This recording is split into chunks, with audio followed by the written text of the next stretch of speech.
Hey, it's Maximo and welcome to Maximo's Travels. In this video, I'll be reviewing the Hotel Izukyu near Shimoda on the Izu Peninsula of Japan. I'll take you through all the hotel's outdoor and indoor common areas, including the hotel's pools, the lobby area, all the hotel's facilities, cross the road and check out the beach and the nearby shrine. I'll provide you my views of the buffet breakfast and all the different food you can get in it. And I'll provide a detailed room tour. If you're looking to book a hotel in the Shimoda area of the Izu Peninsula, then join me for this detailed review.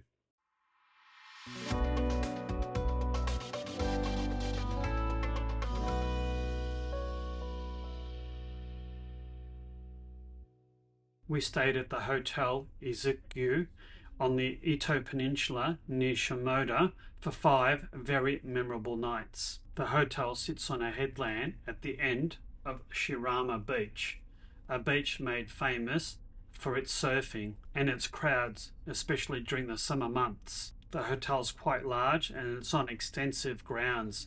It was built in 1974 and last renovated in 2011. The large white imposing hotel sits high on the headland, yet it only has 117 rooms. I'd say most of the people come here by car, and the hotel has got quite an extensive car park, and you're greeted by widely enthusiastic staff as soon as you pull into the car park. Hello. Konnichiwa. Thank you. The hotel lies on the shores of the Pacific Ocean in the southern third of the Ito Peninsula, and it sits on the end of the beach in the middle of a large bay. The hotel's located around 5 kilometres or 3 miles and a short 10-minute drive outside the town of Shimoda. This is the car park. That's an official greeter that's just waiting there for visitors to come. And this is the Hotel Izukyu.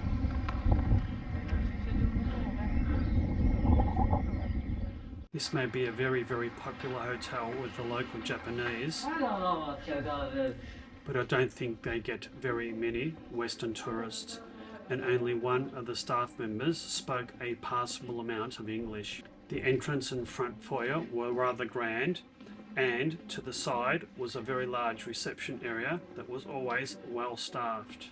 There was never any wait to get seen to when approaching reception. The front lobby area was quite large and had plenty of seating, as well as huge floor-to-ceiling windows that offered a fantastic vantage point to the swimming pool and to the Pacific Ocean and surf beach beyond it. This looked like a nice inviting area with its pastel colours and sea-inspired decor, but hardly anyone ever sat in here. This area downstairs was also little used, but perhaps during weddings or during the summer months and be more frequented by guests. And overall, this part of the hotel was light, bright and airy. 5 nights at this 4-star hotel cost just over 84,000 yen, or around 877 Australian dollars or 570 US dollars, and that's around 175 Australian dollars per night, excluding breakfast.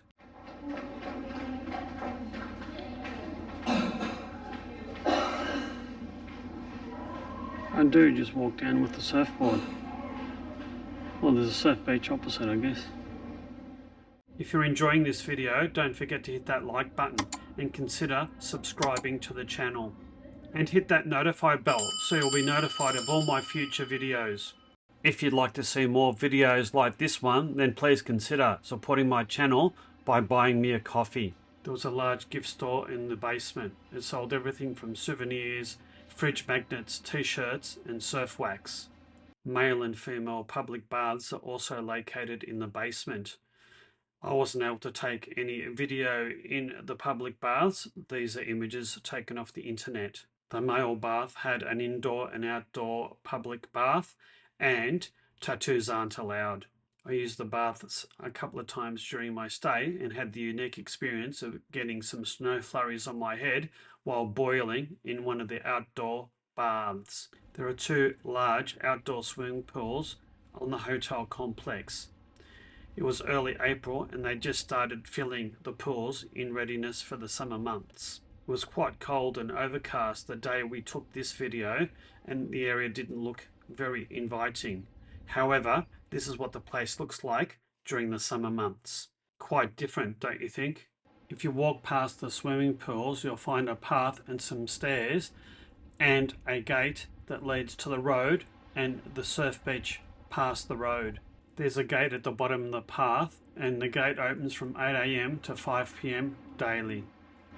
Steps up and down to the beach.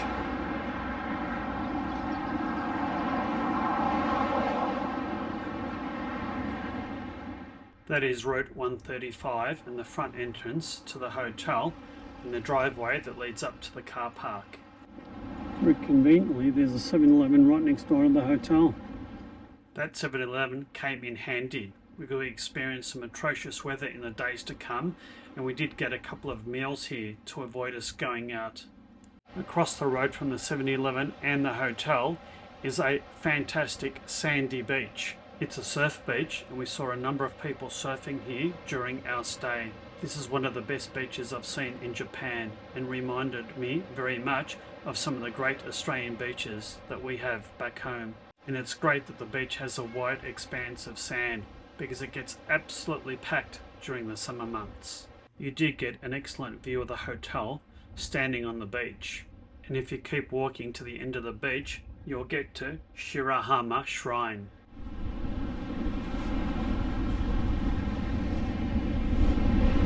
Well, it's blowing a gale. I just walked through practically a sandstorm along the top of this beach to get here.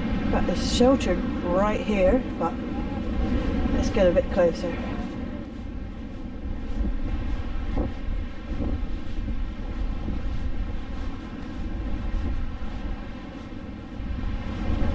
See our hotel in the distance there. It's hard to see the sand blowing across, but it's intense.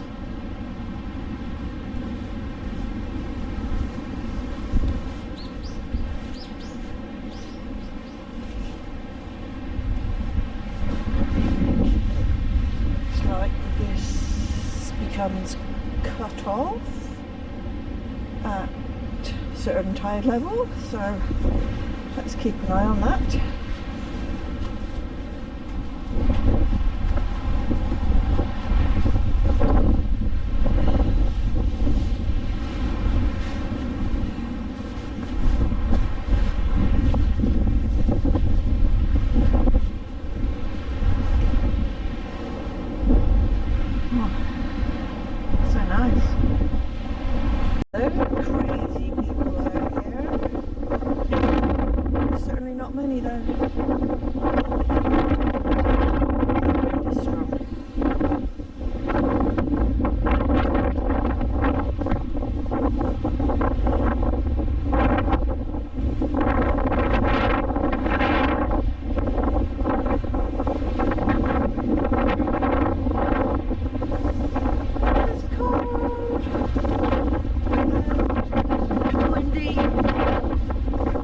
The shrine is best viewed at low tide, which is just as well as that's the time we went. And while we knew there was a shrine on this rocky outcrop, we didn't expect the large torii gate. It was sort of a surreal experience, especially in the overcast and blustery conditions. If you approach the shrine from the land, you'll find a small car park and another torii gate. If you walk through the torii gate, you will find yourself headed towards the shrine. It's a small but quite pretty and very well maintained shrine, and the trees and rock formations provided a nice respite from the wind. Past the shrine, you'll find a pathway and steps that lead further up the hill. The area was so beautiful and tranquil, full of beautiful plants and greenery, and the path kept leading us to different statues and torii gates and further shrines and other different buildings. It was such a nice and tranquil place. There was hardly anyone here at all. This shrine is definitely a hidden gem, and it's right on the doorstep of the hotel, no more than a couple hundred meters away.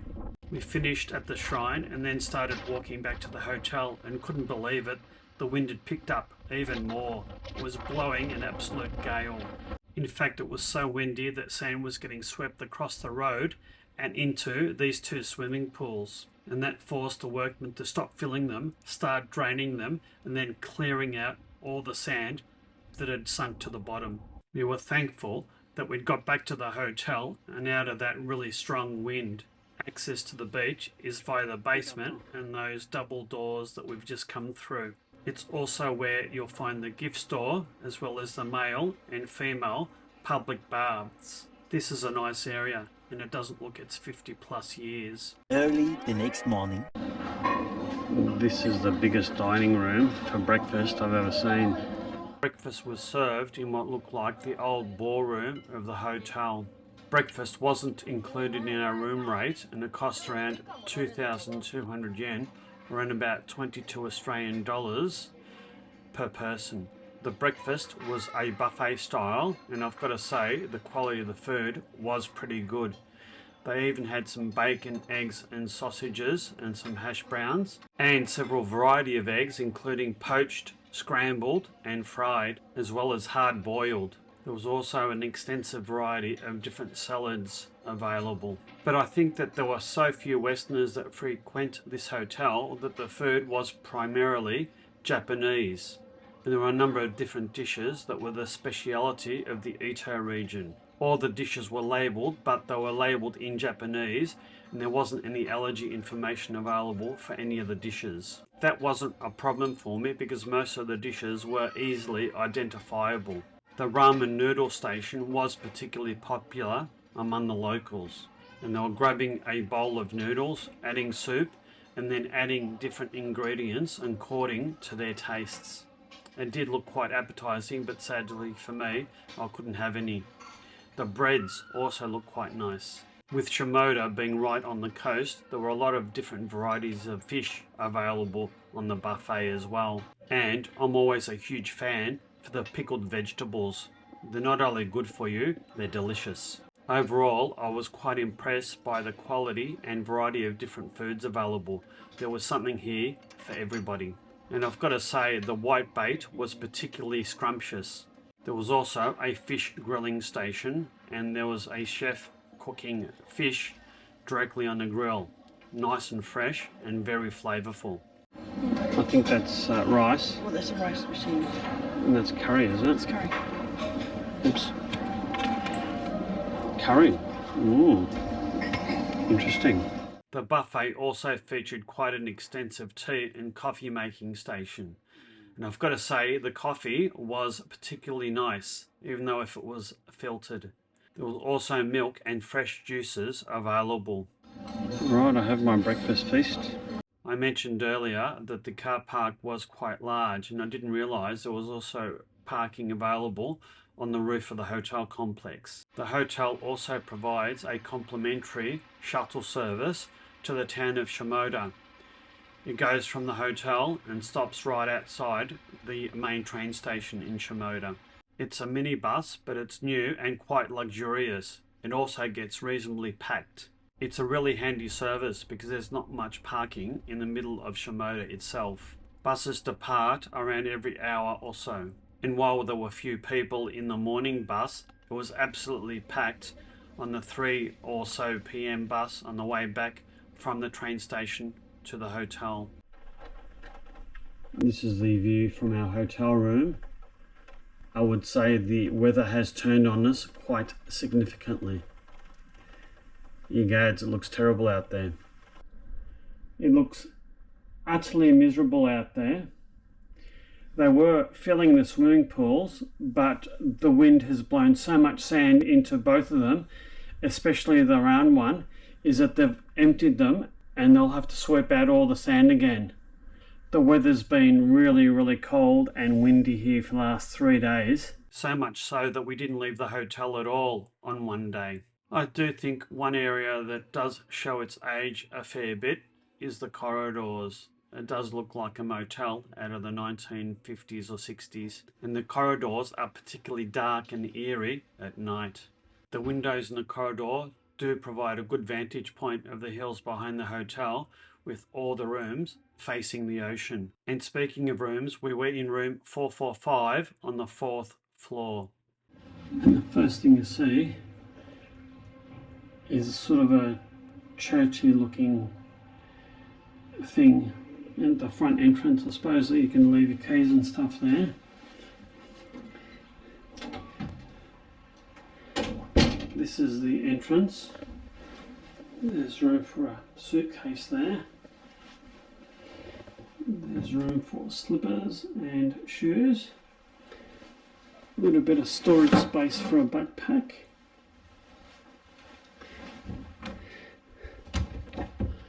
That is linen.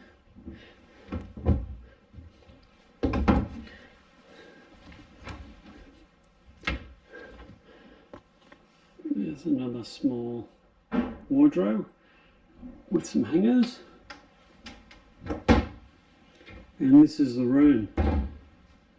Quite large single beds, 2 of them. That's the air conditioning system. Now, quite older style, both the decor and the rooms. We've got an old style clock radio and alarm clock. There's a phone and lights in the middle. There's another sort of churchy window thing for a bit of storage, but there isn't a power point on that side, so no power point at all there. There's no power points here. There's an extension cable.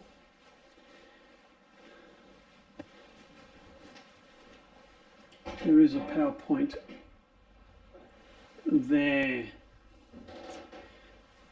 So we've got quite a lovely 2-seater sofa and an armchair. A little bit of space for your suitcases.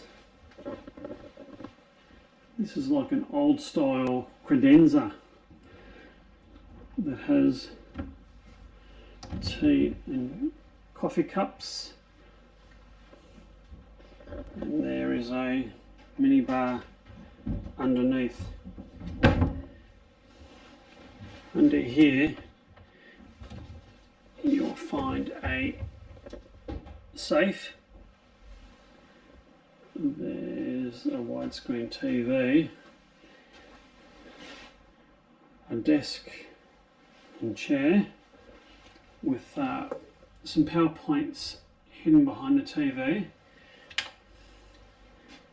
and there's a kettle and some power points there. So not many power points in this place. You see there's an extension cord? Yeah, I saw the extension cord.